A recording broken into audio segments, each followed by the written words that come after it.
part of the investigation, and of course, you're going to immediately search his property or his lockers at the school to make sure there's nothing else. But it's an ongoing situation right now. Nothing that's not turned up anything thus far. Exactly, it hasn't turned up any additional weapons. Has not turned up any threats over social media or otherwise that anybody's found that the student made. It appears at this time that he just simply possessed the firearm with no intent to do harm, which we find from time to time in a lot of places where somebody possesses a firearm, whether they think it's for protection or whatever the case is, but we've not been able to uncover any kind of threats or any kind of intent. Were any other students aware of this situation? I mean, like the kids sitting next to him in class, was anybody in the student body aware of the fact that he had this? Not to our knowledge. There was, in the statement put out by, or the letter sent home, it said this was under, he had 2 pairs of pants on or something.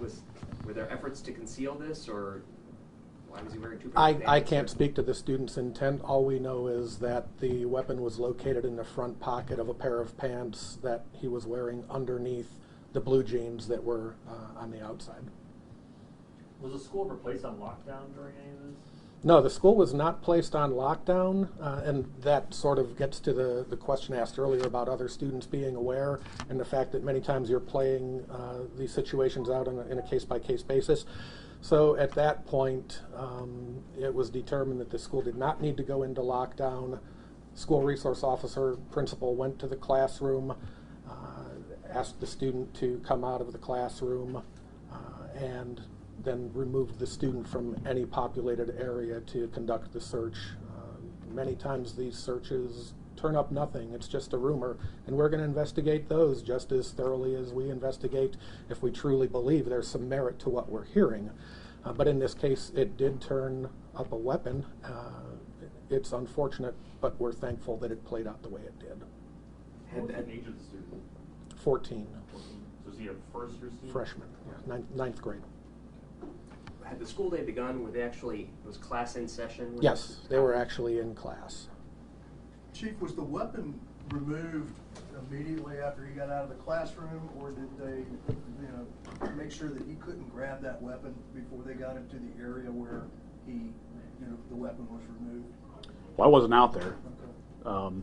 And I'll speak to the school going on lockdown. If you're in a situation like this where you have a rumor, you don't have an active threat, if you initiate some kind of a lockdown process or make it known to everybody, you're going to immediately give that person who has the weapon the idea that we know that something's going on, which could end up in a hostage situation, which could end up in anything else. So in a situation like this, it's much like answering some alarm calls and things like that. You don't want to have the sirens on while you're going in because you don't want people to know that you're aware there's a situation. So, this was handled 100% correctly. The individual who was armed had no idea that anybody knew he was armed. We were able to get down there, get him out of the classroom safely, and protect everyone in the school and everyone in the classroom. You don't want to give advance notice that something's going on in a situation like this if there's not an active shooter. You said the student and his family cooperated to an extent. What did he say about this when confronted? Well, it's an ongoing investigation. We're not going to release what he was questioned about or what he's told us so far. These charges that he's facing, with him being 14 years old, are these juvenile charges, or any chance that... No, absolutely. They're juvenile charged at 14 years old. Yeah. I assume so. Yeah. Is there any potential for charges around his acquisition or possession of this gun, or who allowed it? Or if we're able to ascertain where it came from, yes. But we still haven't been able to ascertain what where the gun came from, or who it belongs to. Or who it belongs to. Correct. So just to clarify, as the father said that, I'm guessing he didn't say this was his weapon that his son may have stolen, that he doesn't know where it came from? We do not know where the weapon came from. What can you just speak again to what may have been prevented by the action of this parent calling in, and that's sort of extraordinary that they took that step? Oh, absolutely. Even though there were no threats, online or hit list or anything that we found thus far, the parent, knowing there would be consequences for the child, was willing to put the safety of the school and the safety of the student in front of that and realize that this could be a dangerous situation. And that's what we need in these situations. Obviously, if your child is going to participate in an act like this, there are going to be consequences. But think about what the consequences are if you don't take an action. And this father had the courage to take that action, so kudos to him. And Greg, can you speak to the disciplinary action that the student may be facing? What kind of penalties might he see? Well, clearly having a weapon on school property, the maximum that you could see would be an expulsion. I can't speak to anything specifically at this point in time, but the student will go through due process. I would be remiss if I did not acknowledge the partnership that we have with Westerville Police and all of the other first responders that serve our district. We're a very large district and we take our safety and security very seriously. And to have Westerville Police and the other first responders at the table with us every step of the way as we're planning safety drills, as we're running safety drills, as they provide us with the insight as to what is current best practice for these types of situations, it's absolutely invaluable. We have gone through great lengths over the past several years to implement safety teams at all of our schools, threat assessment protocols, and they've been with us all along. Our schools are trained very well. Our staff members are trained very well. They're with us when we run drills with students, and I just can't speak enough about the partnership that we enjoy with our first responders, and think that what we saw today is a direct reflection as far as how it was handled and preventing anything from escalating. We're very, very grateful for that. Will the school from this point reevaluate, reassess this situation, and where do you go forward from here? How do you all proceed? One of the things that we do whenever there's an incident, particularly something like this, and thankfully these are few and far between, we'll have an after-action review that will involve our law enforcement partners. We'll sit down, we'll take a look at how things were handled, we'll see what we did well, we'll see where we may have made a misstep and how we could do better in the future.